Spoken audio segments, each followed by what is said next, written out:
Você sabe quais são os legitimados do controle de constitucionalidade federal? E se sim ou se não, você sabe qual é a diferença entre os especiais e os universais? Eu sou o professor Libero Filho, professor de Direito Constitucional na segunda fase do AB, no método VDE, e hoje eu vou te falar um pouquinho sobre qual é a diferença entre esses legitimados e quais são esses legitimados.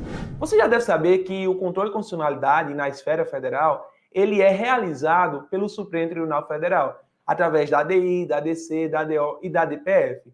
Mas se engana quem pensa que ele pode ser acionado por qualquer pessoa. Eu não posso, por exemplo, enquanto cidadão comum, chegar no STF e falar: olha, Supremo Tribunal Federal, eu estou achando muito ruim aquela lei e eu gostaria de questionar. Que massa, parabéns, o caráter cidadão, coisa linda.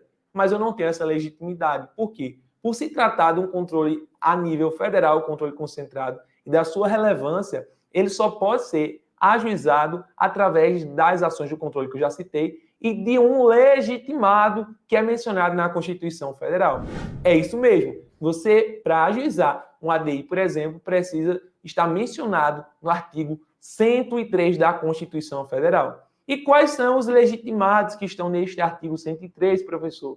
Olha, entre eles você pode conferir a menção do presidente da República, as mesas do Congresso Nacional, governador de estado, as mesas das Assembleias Legislativas e também da Câmara Legislativa do DF. Você tem o Conselho Federal do AB, partido político com representação no Congresso Nacional, confederação sindical, entre tantas outras pessoas. Mas o foco aqui não é apenas a gente mencionar. Você pode conferir, eu vou colocar aqui também para vocês esse artigo para que vocês consigam verificar na íntegra. O mais importante é a diferença entre eles dois. Não que não seja importante saber quais são legitimados, mas você consegue descobrir isso apenas abrindo o artigo 103 da Constituição Federal. Só que para saber qual a diferença entre especiais e universais, você não tem apenas que verificar a Constituição. Você precisa de algo a mais, porque é uma questão tanto jurisprudencial como doutrinária. Como assim, professor? Basicamente, esses conceitos foram criados pela jurisprudência. E eles significam dizer o seguinte, que dependendo do legitimado, será necessária a demonstração de pertinência temática. Calma, que eu vou te explicar o que é pertinência temática. Pertinência temática é, em miúdos, trocando em miúdos, ter que cuidar da sua própria vida, ou seja, ter interesse no assunto. Como assim, professor? Tem legitimados do controle que, para que eles possam ajuizar um ADI, por exemplo, eles precisam demonstrar ao STF que eles têm interesse naquele assunto. Interesse prático, interesse jurídico naquele tema. Em outras palavras, se eu estiver enxerido, eu não posso ajuizar um ADI, um ADO, um ADC, um ADPF. Mas é em todos os casos, professor? Não. E é aí que entra a nossa querida diferença.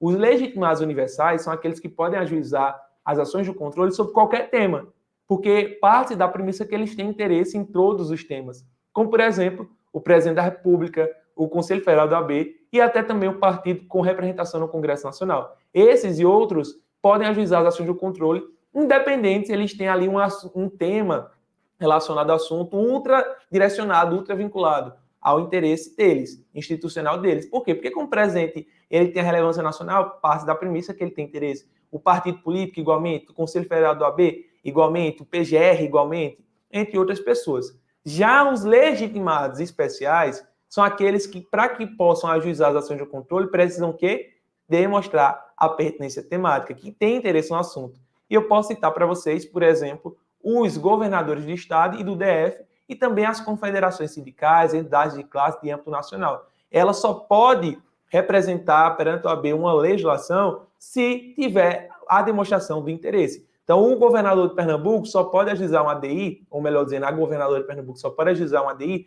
se demonstrar que tem interesse naquele assunto. Não pode ajuizar um ADI contra uma lei do Estado de São Paulo se não tiver nenhum tipo de prejuízo, de benefício naquela lei com relação ao Estado de Pernambuco.